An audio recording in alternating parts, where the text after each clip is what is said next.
Pagkakataon na ito. At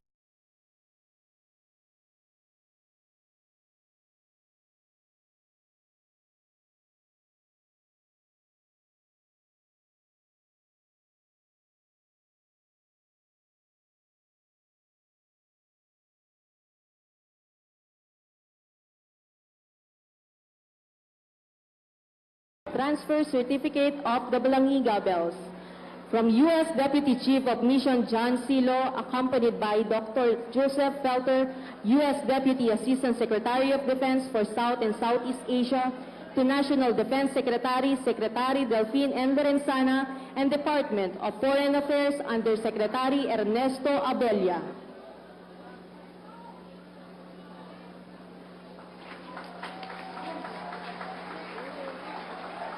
At this juncture, the President shall witness the handing over of the transfer certificate from DND Secretary Delphine N. Lorenzana along with DFA Undersecretary Ernesto Abella to Balangiga Mayor Randy D. Grasa along with Eastern Samar Governor Marcelo P. Picardal in behalf of the people of Balangiga.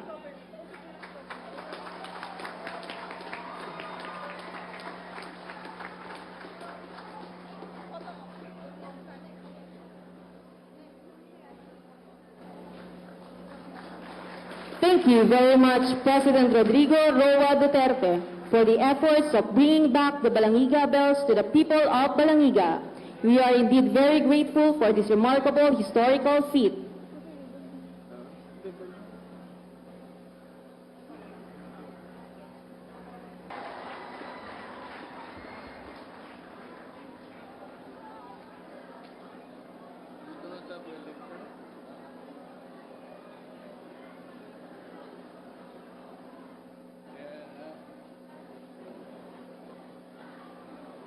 Hindi, ako na.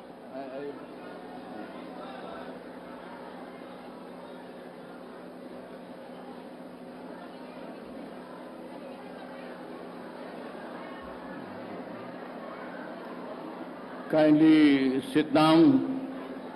I was given a choice whether I would give a talk or not.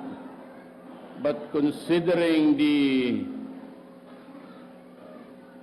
emotional significance of this event, I would opt to just say a few words coming from the government of the Republic of the Philippines.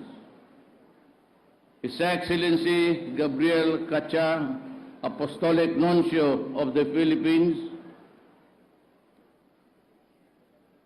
National Defense Secretary Delphine Lorenzana, and the other members of the Cabinet, Eastern Samar Governor Marcelo Picardal, U.S. Deputy Chief of Mission John Law,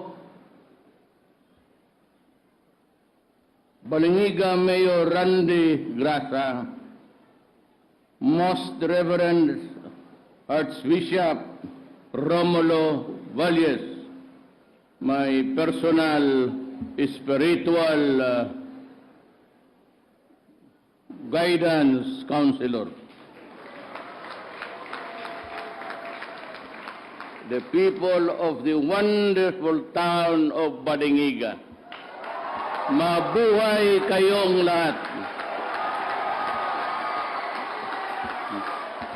I share your happiness and joy today. The other distinguished guests, ladies and gentlemen, maopay mga kulop hiyaong nga katawan.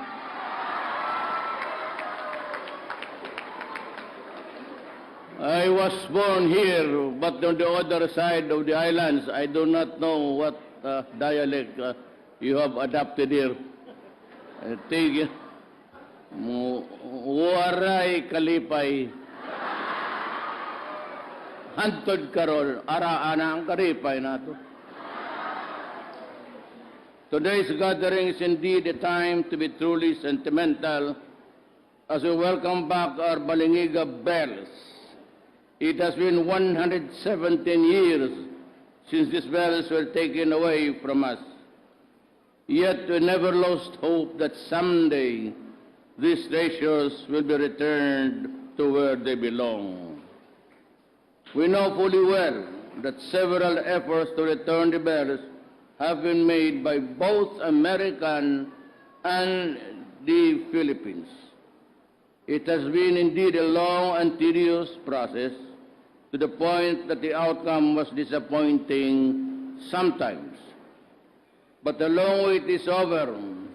The rest of the Filipino nation joins the Diocese of Borongan in celebrating this historic event. Indeed, this victory is the result of the optimism and solidarity and patriotism of those behind the bell's return, just when our forefathers fought for freedom against foreign domination more than a century ago. But let me be very clear on this. There are some who are the floor loaders and the pedantic in the government. You know, the bells are returned, and it was really because of the fervent prayers of the entire Filipino nation.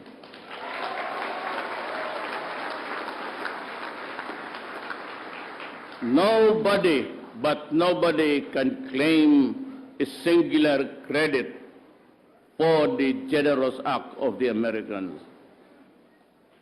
The bells are returned. The credit goes to the American people and to the Filipino people. Period. On behalf of a great nation, I thank all the stakeholders who continued to ensure the return of the Balangiga bells to the country. The homecoming of these artifacts is truly a milestone in the shared and meaningful history of the United States and the Philippines, and heralds a new and more vibrant chapter in our bilateral relations. More than just a part of the Balangiga Church, these bells are significant element in our country's religious and historical narrative. They are our enduring symbol of our history and treasures. I therefore trust that our kababayans in Balangiga and the rest of the country will ensure the protection of these gems and will continue to preserve and promote our culture and history. I congratulate the Filipino people for forging a history that could all forever be proud of. I am sure that our ancestors are celebrating with us here on this remarkable victory, and that does not only bring back the glory of the town of Balangiga, but also contributes in the full restoration of our dignity as a Filipino. Daghang salamat sa Amerika, daghang salamat kaninyong tanan, daghang salamat sa Pilipino, mabuhay ang Pilipinas.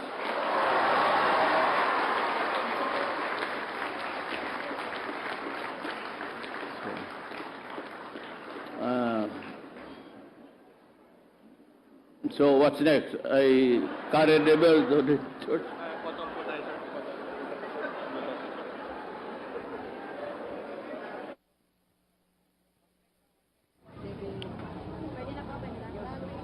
Inyo nga pong natunghayan ang makasaysayang pagbabalik ng mga kampana ng Balangiga dito po sa orihinal na tahanan nito na pinangunahan mismo walang iba kundi ng Pangulo ng ating bansa, Presidente Rodrigo Roa Duterte. Kasama po dyan ang mga matataas na opisyal mula po sa Defense Department ng ating bansa, National Defense Secretary Delfino Renzana at ang US Embassy Chief John Law at Reverend Crispin Christine Varquez. Kasama nga po syempre binigay yung transfer certificate dito po kay Mayor Randy Graza, ang mayor po ng Balangiga. At kanina nga po talaga namang sobrang naghiyawan ang mga tao dito sa plaza sa kanilang pagkakita na naibalik na nga po ang kampana na matagal na nilang inaantay sa loob po ng 117 years.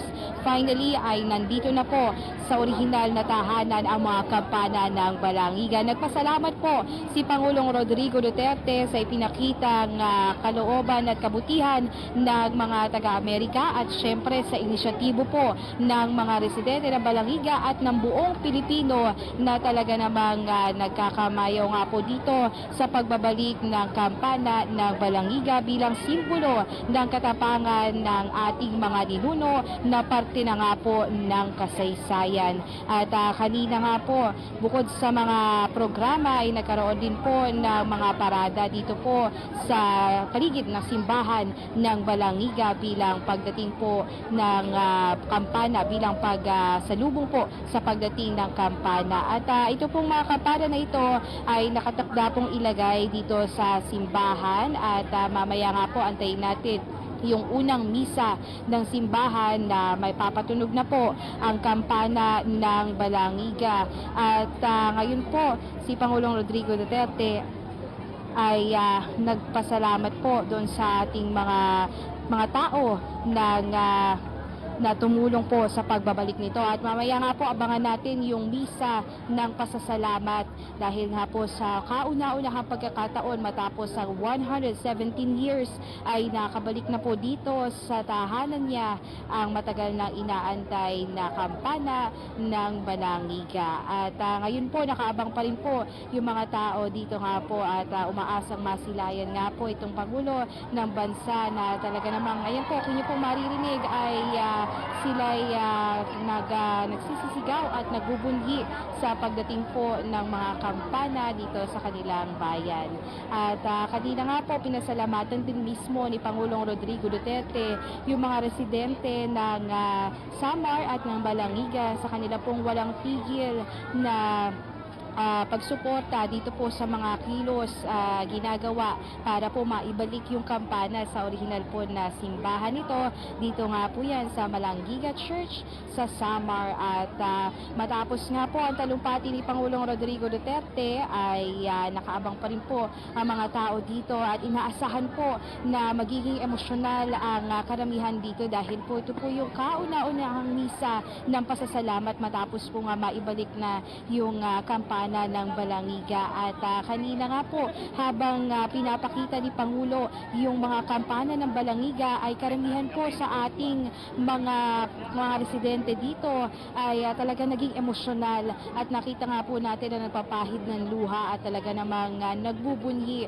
isinisigaw nila yung kanilang desire na nagpagpapasalamat na naibalik na nga po ang kampana ng Balangiga dito sa Eastern Samar matapos po ang daang taon na pag-aantay nila. Kanina po nandito rin po si Mayor Randy Graza na personal po na tumanggap ng transfer certificate.